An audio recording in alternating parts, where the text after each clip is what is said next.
vil gøre, det er, at man hiver den her i, hælder noget vand i, og så kan man æde det. Så har vi noget breakfast her. Jeg har kun 2 breakfasts med, og det er en fuldkorn med frugtmysli og mælk. Og så har jeg en frugtmysli igen, kebabstøve, som er kyllingekebab. Og så har jeg noget pasta med laks, torskecremet karrysovs. Og så har jeg lammegryde her. Og så har jeg faktisk også 2 supper. Hold din kæft. Hvad fungerer? Sådan en der. Sådan en her. Altså, vi har bare sat sådan en lille beholder med gas eller sprit dernede, og så vi tændte med en lighter, og så rammer den det her op. Så det her, det er vores varme. Og så kan vi jo, altså, man kan jo også, du ved, så kan man putte en gryde ned, og man kan lave en pande, og så er lige den her med jo. Så er det 2 forskellige slags pander, man kan have det. Så er noget torskrogen eller hvad man nu har lyst til. Det er sgu da smart. Det er sammen smart. Vi tager noget kaffe med her nu. Okay. Så hvis man vil have stærk kaffe, så kører man det, så hvis man vil have en mild, så kører man det op til. Det er smart, så nu lukker vi igen, og så skal den lige stå og brygge, så det kan. Det her er min lille kaffe. Den her kaffe, det er for Mathias synes. Det er også en meget strong kaffe. Vi gør det. Meget strong. Hvad er det, du får fat i det, Ron? Ja, mørkspray. Hvad er det, siger du? Ja, mørkspray. Jeg skal sgu ikke have stik. Skal du låne lidt? Nej, skal jeg sætte med, du? Ikke lige nu, hvad? Hvad er det, I glæder du alle mine ting, når vi... Jeg tror faktisk, jeg glæder mig mest til bolognese, fordi den er bare sikker venner. Men det er også det. Jeg tænker, jeg starter godt. Jeg har 2 kebabbrødre, og jeg har 2 kylling i karry, altså. Og jeg spiste for fucking nødt til at jeg slet ikke havde nogen bolognese. Den ser ud her nu. Jeg synes, det dufter godt. Jeg tror godt, jeg kan lide det. Ja. Jeg skal se, hvordan min ser ud. Jeg får en god gammel torsk i dag, og det ser køj ud.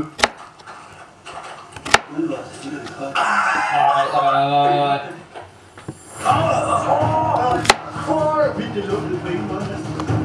Fy for. Hvad fanden? Den skal jo bare torsk. Men det er for torsk. Det er en lille krabbesnæk, vi fik i Thailand. Nej. Jo. Hvor det lugter rigtig. Ja. Så er der taste test. Det kan fik dig. Ja, noget lammegrød med et eller andet med en blomkål. Lammegrød med et eller andet. Når der er smag. Hvad smager Af pulver. Det her. Det ser lidt bedre ud. Jeg har lige smagt det. Så meget der. Det smager pisse godt. Torsk, det smager pisse godt. Det smager endnu bedre, når man er ude i vildmarken. Når det er frost. Correct. Find mig lige det norske fjerde. Det er svært. Det er svært, Ja, det er svært.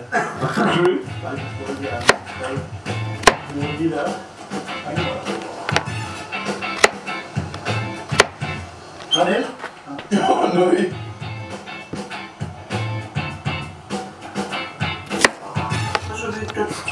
Og så vente.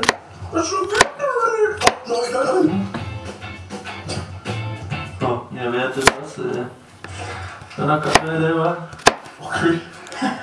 Jeg ved ikke, hvad skal snakke om. Det er bare sådan, der er også gået lidt tid nu. Hvad er du i gang med det? Jeg skal lige starte dronen. Hvorfor Det er flot himmel derude, jo. Hvad siger du, Kære? Jeg har lige fået linse. Og der er lige godt så mange biler der. Wow, det er Jeg har også haft biler. Kan jeg få billeder? billeder til alle, og skråt. Hvad har det, eller? Snart. Nøj. Okay. Nå. Det har jeg. What's up, bro? Hvorfor tømmer du bask? Dengang jeg gik i søvn på Bali, kan du huske det? Du hører på bask. Jeg glemte at coveret af min telefon. Hold op, når vi er med. Hold op, når.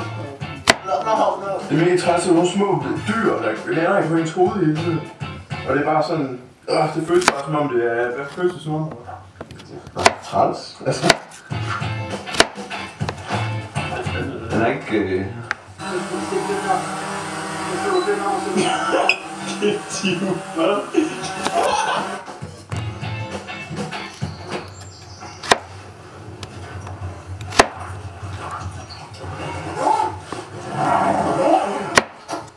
Godmorgen. Det er den værste ret længe. Hvor kæft, det var bare lidt. Jeg er midt af det. Og vi blev et af dyr i nat, altså sådan nogle små myg. Og nu vil jeg bare gerne have noget kaffe.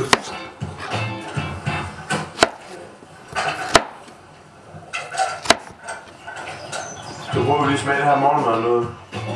Så jeg fandme krydder ud. Og hvor er der morgenmad nu? Jeg er faktisk ikke nu. Men det er lidt krydder med fint nok.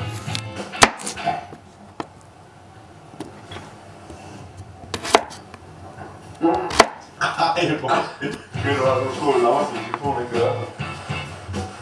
Det er så kan jeg filme dig, Niels. Vi er simpelthen startet på en lille rute, og jeg er totalt snobbet stadigvæk. Jeg er mega energi over for alt muligt. Det er ikke. Nej, væk. Nu skal vi simpelthen køre videre. Vi har rimelig lang tid tilbage. Vi er lige på en tank for lige at hente nogle forsyninger. Og nu er mig, der skal køre lige nu. Som tak, så er jeg jo ikke så glad for at køre bilen, men jeg synes faktisk ikke, det gør så meget hernede. Det er også. Der er pakket. Så ja, hvad sker der? Venter på, at det stiller noget lidt af. Hvorfor? Vi holder det sjældent. Han siger dig, Vigo der pæve, eller hvad der står. Der sagde. Det her rulle, det er fandme, det bliver nødt til at være dårligt. Man skal gøre det noget oftere. Ja, jeg tager til Sverige. Det er sygt fedt.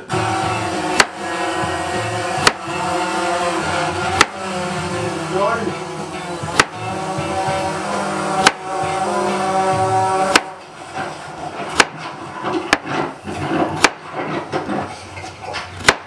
Nej, jeg synes bare, han er pisse træt. Hvad synes du er pisse træls? Ja. Hvorfor synes du katte er pisse træls? Det behøver vi ikke at svare på. Jeg har da overhovedet ikke rørt dig. Hvad laver den? Der piper af mig den sidste time. Jeg kan hurtigt komme til at give dig sådan en gang. Det er Matteo, der bare står pæstet derovre. Jeg tror, man får floater her. Du siger det bare. Det tror jeg fandme Det også. er floater. Sverige, ja, det er flot land. Det er floater. Altså, der står jo, man bare må. Så bare sover. Ja. Det er ikke kun, når der kommer ind mange. Jeg vil ikke krøje i stedet bare vand og slå. Lige ved siden af stien. Lige ved siden af stien. Der kommer nok til at være mange, der går forbi. Og lige så fjerner. Har du Har jeg angst? Men det her er vores aller sidste spot. Jeg er stadigvæk en lille smule syg. Kriger hoste, så kriger så. Og køj. Men nu skal vi simpelthen lige over den der. Det er simpelthen så meget, når man er nede. Shit! Drenge, mand. Det er der fandme til. Hvad siger I? Er I det? Hvorfor? Det er bare fordi, han vil ligge til højre. Så sidder man lige her i Sverige. Goddag, Victor! Når jeg ikke ind i hotellet. Jeg har sagt det mange gange. Det er jo skat. Det er her, det. Måske må det godt være her alligevel. Så det er vigtigt. Så det var fylde vores sager ind, jo. Det er der. Ej, der er sgu da masser af plads her, Urot. Der er fandme en myg net, og det hele nu. Kæft, det kommer til at ligge nice her, Urot. Så bare vågne op, og så er der bare Forrest og Woods. Nu er det vi sover. Hold nu hurtigt for soveren. Goddag. Det var hårdt nok, det der. Hvad så, Dvik? Er du klar til at sove i teltet? Ja, sådan der. Hvorfor kun sådan der? Jeg bryder mig ikke om at tage til. Hvorfor?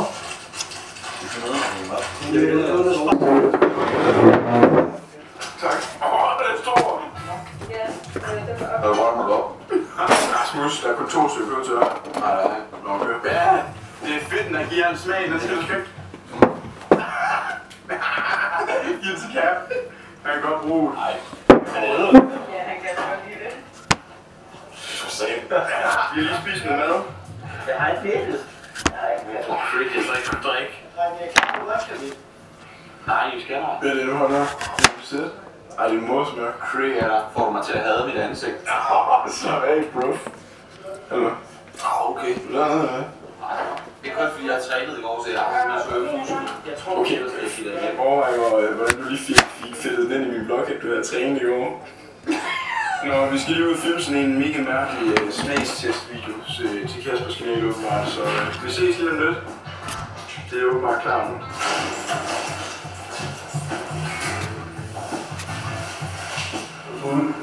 Ja, og jeg skal tisse. Det er slet ikke. Det skal jeg virkelig, og det er nu. Skal jeg se, om jeg har fortrudt det? Det er honning barbecue. Jeg synes, det er bare for. Hvad er det?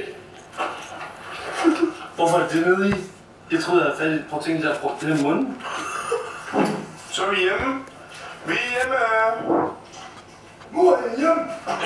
Mathieu og jeg er simpelthen kommet hjem på grillaften hos Kasper, og Rasmus. Vi vil sige godnat herfra, Tim. Så ses vi i morgen, fordi at... Hvorfor, Tim? Jeg er sådan set ikke klar over.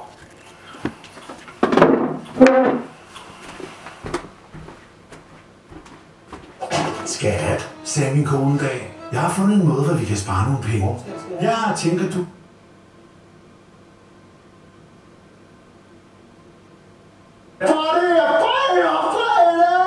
Filmer du hende, eller hvad?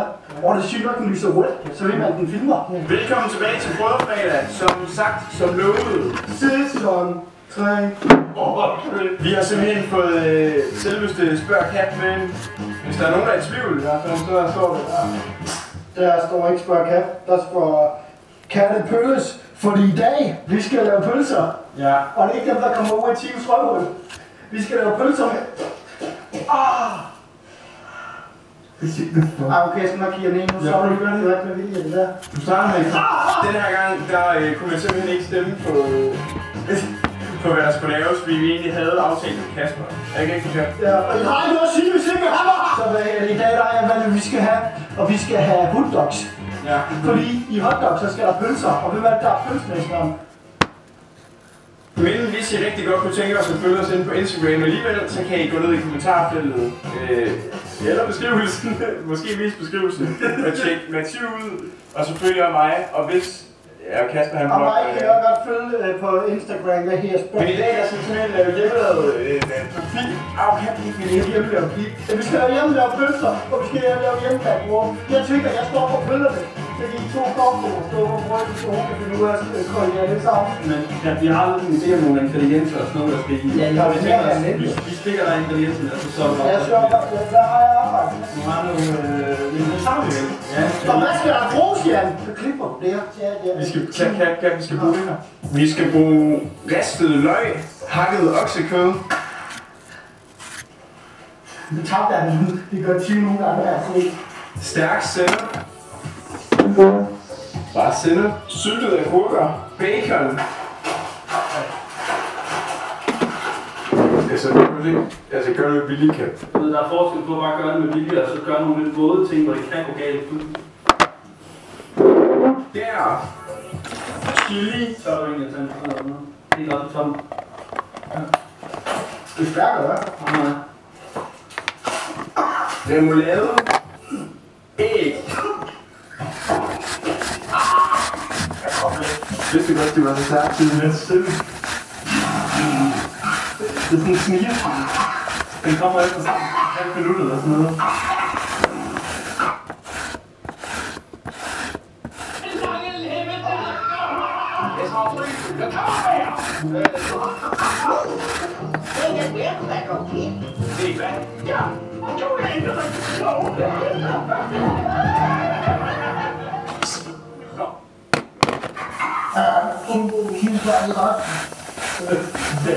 Svinetarm, mel, fedt eller spæk og sukker og ketchup. Jeg har ikke talt dig. Hvad har du talt? Jeg har ikke talt dig. Hvad er det, han ja? Er ikke noget?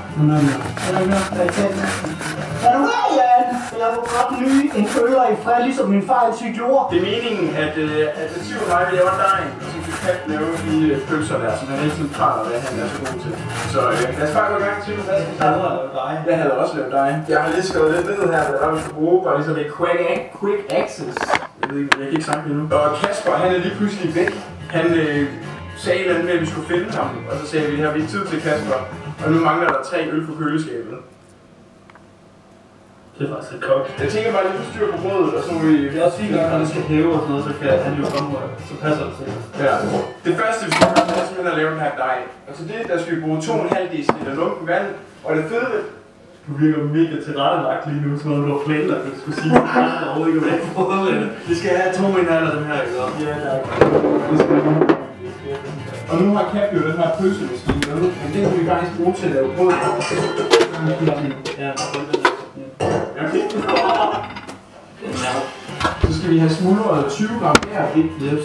Lige under halvdelen af det. Lige under halvdelen. Det var godt, at jeg skrev over. Der var smuldret med dine fingre. Så synes jeg også, det dufter sygt godt. Jo, det er fucking underligt. Ja. Og så skal vi bare have... Så skal skal vi egentlig bare have ned, og så skal vi stille og roligt transfere ned den her. Og det skal være det i jo.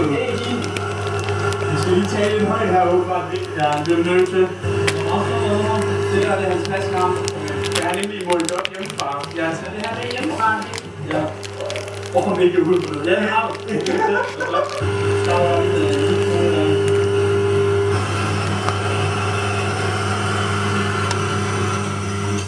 7. Nå. Fordi overveje, hvor meget lort Cap han har lavet med den her. Ja, det er så kogerne, at vi skal bruge det. Ja. Altså også fordi man bare ved, at han ikke har... Nej. Du ved, man kan... Det lugten af en, der har forsøgt. Ja, vi glemte det her. Vi glemte selv faktisk lidt noget pis. Det skulle vi have kommet i, mens det stadig var væske. Ja, det er lige meget godt det.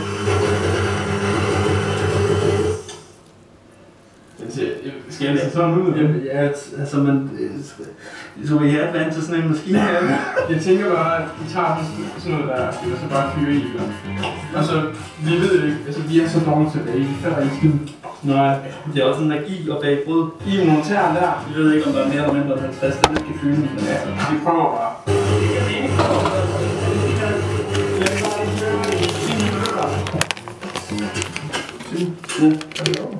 Det mærker også det for dig. Har du kørt 10 minutter? Det tror jeg faktisk, men jeg kunne godt tænke mig bare lige en lille smule mere mel. Så har jeg simpelthen prøvet de sidste 2 minutter, hvor I smager. Sådan der, og så skal den et lunt sted hen, og det er helt vildt, når det er 40 grader i Danmark lige pt. Ikke 40, men hvor har du været nu? Herude i over lige og tømme ryggen. Nej, 5 måneder siden, og der kunne finde mig der. det er selvfølgelig chili, der er drukket nu. Ja, du skal ikke drikke mere. Hvorfor? Det var bare 3 mange, vi kører. Det er en fjerde, det her. Det er fordi, at jeg har det der chili der, som tyven popper i kæften på mig. Det skulle jeg lige køle lidt ned og... Skal vi lave lidt pølser, der kan? Det skulle da margariteskål. Jeps. Noget vigtigt, når du laver pølser, der er der spiller. Ja, det er en god idé. Vi skal have noget kød ned i. Det er noget, jeg har fundet ud af hen ad vejen i alle mine år, jeg har lavet mad. Nej, det er at maden den smager bedre, når Det var vandet koldt, da du vaskede hænder. ja. Og du vil du please lige vaske hænderne varme? det var varmt. Hvorfor er det så koldt ud, og ikke blevet rørt ud? Jeg brændte mig næsten der. Og se det igen. Jeg er simpelthen, det kan ikke... Hallo, når bakterierne bliver alligevel brændt væk, når Nej, det det skal jeg bare gøre det der. Ja, men det er bare for at få det rundt lidt. Og man gør det på det ene eller andet tidspunkt, det er lige meget. Det er sgu. Hvor meget spæk skal I have i? Jeg kan godt lide, at der er rigtig meget spæk i. Det der, det er faktisk helt fint, at så det her. Det går da den varme. Det ser mega nederen ud. Jamen hold kæft, det skal jo ikke i følelse. Vi er enige om, at der skal krydderi også. Jo. Jeg er uddannet fra livets køkken. Men vil du måske bruge den her? Nej, jeg giver sgu da. Sådan der. Sådan der. Sådan med det. Jeg har nok. Hvis I laver det ude, putte lidt mere bacon i, gør. Jeg giver det. Hvad skal det grønne i om med? Nej. Det har jeg da regnet med, at sådan der. Det er krydderier i, Ja, jeg slapper af. Har du lige nogle... Jeg skal have noget løgpulver jo, men det har jeg ikke engang, men der er noget videre i stedet der. Jamen, noget sojasauce. Nej, kan jeg ikke soja? For eksempel har du... Har du ikke? Har du ikke? Nej. Har du ikke? Altså, jeg filmer ikke på mig. Jamen, det er bare meningen. Man skal bare blive det, man synes er frødder. Nej, ikke. Jeg kommer nu lige. Nu kommer min timian lige og gurkemeje, hvor han ikke fan af, at timian. Så ligger der den der salt, bare lidt talt maskinen der. Ikke kogte, ikke fingrene ned i. Hvorfor? Nej, kan.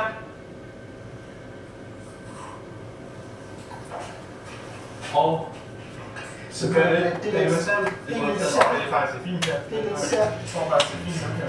Sådan der. Hvad er det for noget ost, det her Tiv? Sig, jeg ikke kender mig, så jeg kan. Jeg har en YouTube-kanal, hvor jeg laver noget af det her. Hvor jeg pølser alle mulige lækre vejer. Tiv, kan du ikke lige ringe og tarmen? Det er dig, der spiller så meget smart, men du har styr på hvorfor det. vil du kun lave det sjove? Det er sgu da ikke det sjove, at jeg skulle da pille med tarmen. Så du tager noget for den her, og så spiller du den. Ja, det gør jeg nok. Jeg synes, det er en skam. 1 meter.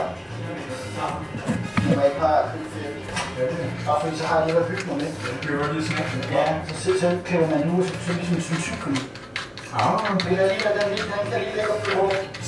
Den der dej, der skulle hæve for langt siden. Den kan hellere på mig på den. Lad os bare lige... Vi laver pølsen, og så lige det ligger og mixer det. Så vi laver den først. Ja, jeg skal lige stå her og være. Men nu bliver jeg skal lige gå til korset. Vi må altid pleje kun at lave en lang pølse. Nu kommer noget sjov.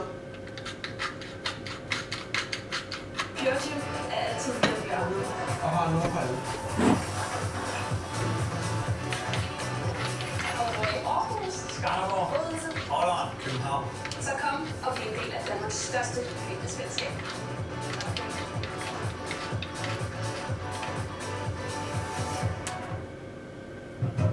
Det er nogen gør. Det er vigtigt, du giver lige et tip, vi gør.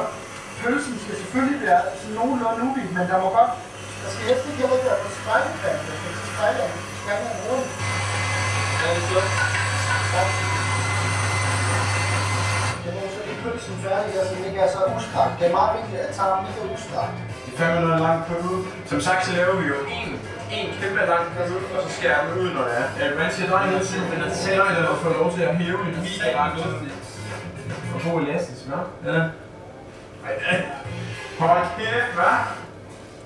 Det er fandme sjovt. Skal jeg tage den på? Ej, det drejer jeg lige. Hvad betyder det? Det betyder, at nu skal vi have dig nu. Jeg vil lige have den ældre igen. Den har faktisk fået lov til at hæve i sindssygt lang tid. Ja. Og det synes jeg egentlig bare er fint. Det er godt nok luftigt lige nu. Er det det? Ja. Det kommer sikkert til at hæve sindssygt meget op. Ja. Og så er det jo noget med lige at få den delt ud. Men det er 12 stykker, men der er pølser til 4. Tænker du ikke sådan nogen her, det er god størrelse, Bik? Jo. Og her er de jo. Lad os spille os. Jeg tror selv, den er klam, mand. Jeg tror seriøst, den er klam. Jeg tror virkelig, Jeg steger ikke den pølse. Jeg kan have skyld, når den knækker. Nå, Tiv, hvad sker der? Vi ændrede lidt planerne, fordi jeg ved ikke, hvad vi laver eller noget, men jeg får bare lige til at tænke på det, når I bare skyder den der pølse på, for noget råt hakket inde i. Ja, vi prøver lige at koge det, og så finder vi ud af, hvad der sker. Så vi koger noget vand og fyrer pølsen i, og så håber vi, at det gør det. Ja, hvad håber vi på, Tiv? Du skal lige huske at lave prikker på pølsen.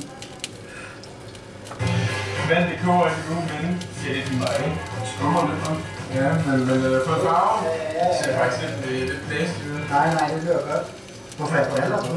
Nej, det er jo bare nu, jeg drikker nu af Tivs, tror jeg. Jeg tog bare på for sjov. Skal jeg tage med, eller hvad, Tiv? Vi putter den der ind, den var faktisk inde i 2 minutter før, vi tog den lige ud. Ind med den.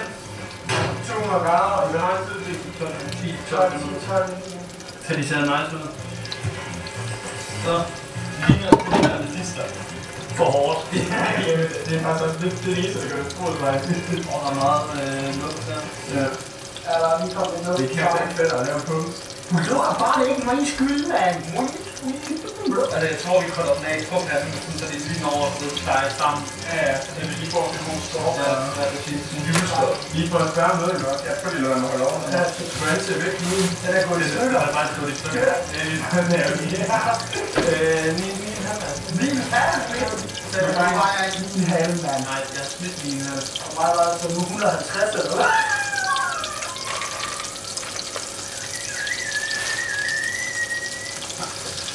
Vi skal have de der ud nu. Ja, ligner i hvert fald. Ja, det skal jeg ud. Det er også gået lidt for meget, faktisk. Men det Men altså, i forhold til den størrelse typen, i forhold til den, så matcher det ikke så godt.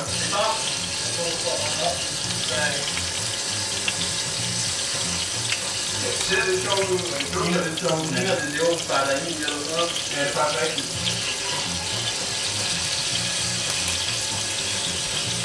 Kan du lige tjekke dig over? Nej, nej. Ej, det er ikke så godt, det der. Jo, det er godt. Det er godt. Men jeg vil have slukket den, og så vil jeg lade den køle af. Men 20 gange skal jeg sport. Du skal have på sport. Du har fået forsinket os. Nej, 4 på mig at slukke den.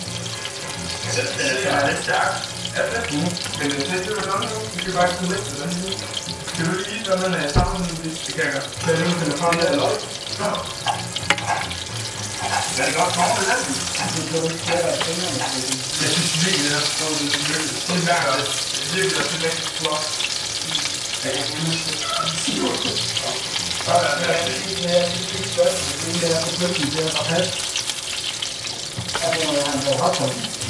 Sådan der. Er du vel bestiller det? Nej, men det er okay nogle gange. Det kan godt prøve det, ja. Så er det nu til jul, men altså... Men hvad fanden skal man da få først? Ja, pickles.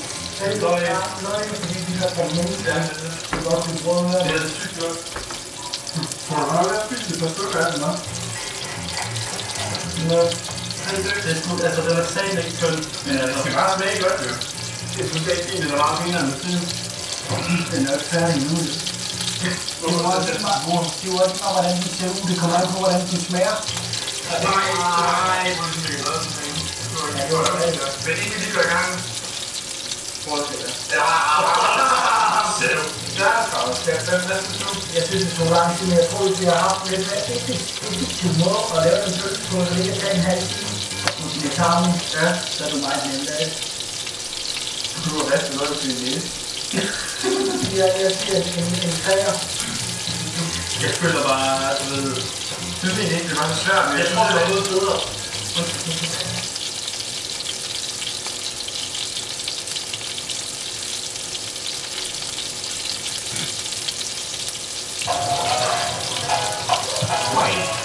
Okay, geil.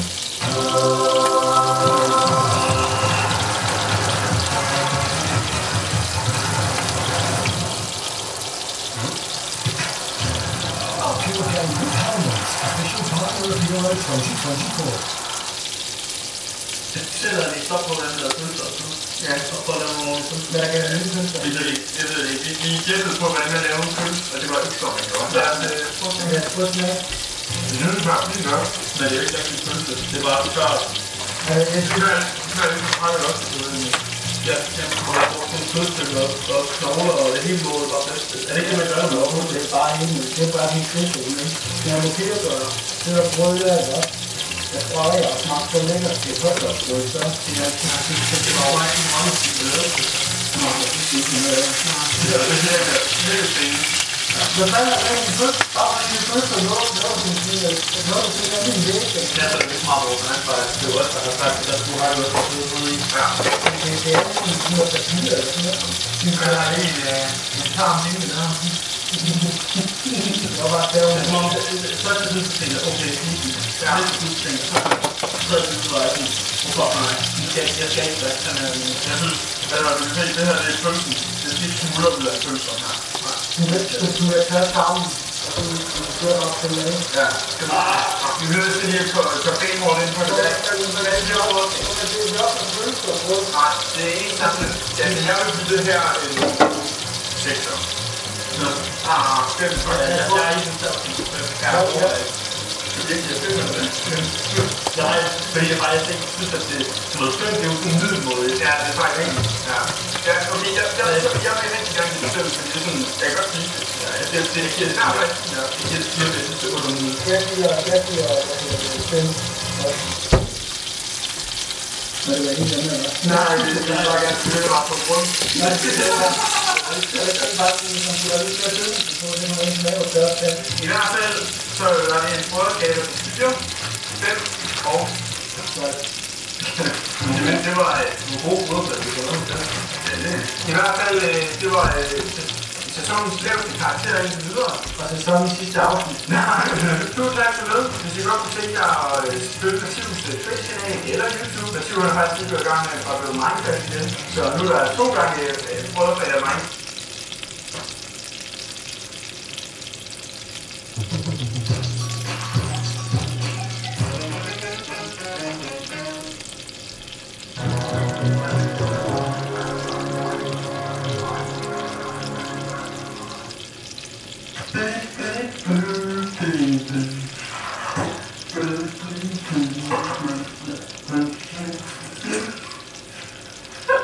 Velkommen tilbage til... Velkommen tilbage. Christian, de er lige overmodne. Nej, det er... Prøv lige mærke. Den her, den er rådende i. Du prøver at gøre nok på det. I hvert fald velkommen til Foderfredag. Det er simpelthen en dårlig pizza, men jeg kan mærke det allerede. Ja. Ej, ikke. Så vi har simpelthen lige... Der var købt nogle nye af dem her, fordi de har lige tjekket de andre, og hvad var der med? Jeg tror, de var sgu lidt grønne inde i det. Vi kan ikke komme uden om det længere. Vi skal lave sushi for det. Ja. Der var en meningsmåling på Instagram. Jeg ved ikke, om I kan huske det, men sidste video, der sagde jeg, at man kan stemme om på retterne inde på Instagram. Selvfølgelig den her der nu. Og Mathilde selvfølgelig. Og andre sociale medier. Okay. Retten i dag er simpelthen sushi, og det bliver rigtig spændende. Tiv, hvad i forhold til sushi? I forhold til sushi, jeg har... Nu har jeg fundet ud af, at jeg også skal det her i. Han har altid sagt, at jeg har nedtur over fisk, jeg har nedtur over ris, men at der så skal det her i, det trumfer alt. Jeg kan slet ikke have det. Vi er lige ved noobs til det her, og I må fandme gerne lige smide videoen en like, fordi jeg har lige brugt 700 kroner på, at vi kan lave det her. Kan vi få 700 likes? Kan vi få 700 milliarder tusind likes på løs, ja? Vi skal lave sushi. Jamen, ved du, hvad vi også skal lave?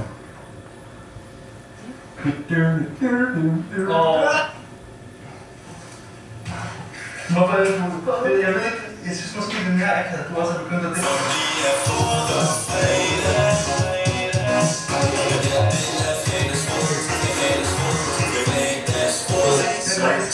I hele verden. Men det vi skal bruge til at lave sushi, det er simpelthen det her. Vi skal bruge sushi-ris, krabsehaler, tang, agurk,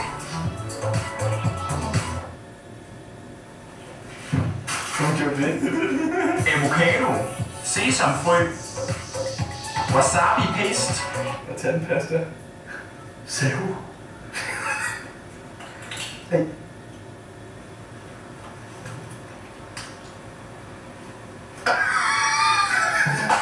Flødeost. Vi bruger tun, fordi de ikke havde mere laks. Vi bruger tun. Og så risedike. Vi har det her som er en tun, og det der er rigtig vigtigt med, når man bruger fisk til sushi, det er simpelthen, at det har været frosset ned i mindst 24 timer, og at det har været frosset ned i minus 20 grader. Og det skal være i 24 timer, så det er sådan lidt rimelig højt. Så det bliver møgsyge. Ja, det følger parasitter og sådan noget lort. Det er godt. Og det her, det er valgt egentlig, fordi de heller ikke har nogen, tempura-rejer. Jeg synes faktisk godt at bruge det. Ja, jeg tror ikke, jeg kan lide det her. Ja, jeg ved det ikke. Ja, okay. Men sushi-ris, 300 gram ikke. Men hvad gør man med sådan nogen, inden man... Nå, jeg skylder dem helt. Ja, vi skal sætte, du skal huske det. Prøv at tænke, hvis jeg bare bliver mega... Hvis jeg faktisk godt kan lide det. Tænk, hvis du bare er en af udslags sushi. Eller bare en, der kan lide sushi. Ja, okay. Så, apropos vægtteam. Hvordan går det med dit vægttab? Det går faktisk meget godt. Jeg er gået lidt mere ind i det, end jeg var sidst. Ja. Jeg er begyndt at tælle kalorier og sådan noget. Ja, okay. Jeg er sådan 2 kilo siden. Hvad? Det siger du? 2 kilo siden. Flot, Tim. 300. Skal vi sige det? Ja. 300 grams. Og så skal de jo skyldes. Ja. Og de skal jo bare, det er jo ligesom altid med ris. Og vi har jo faktisk også en riskoger her på vores gamle lejlighed af. Men ikke det ved. Nej, vi gør det bare i gryde. Ja, for så kan folk så også mange, der kan relatere til det. Det er ikke alle, der har en riskoger. Nej. Det var det her, du 5 gange på et år, og det er allerede mere klart nu. Altså, jeg så en video, gør, Ja. hvor personen sagde 3 gange. Ja, det er jo bare indtil det er klart, der er ikke noget facit for det. Ja, prøv lige at høre her. Hæld riset i en skål og dæk det med koldt vand.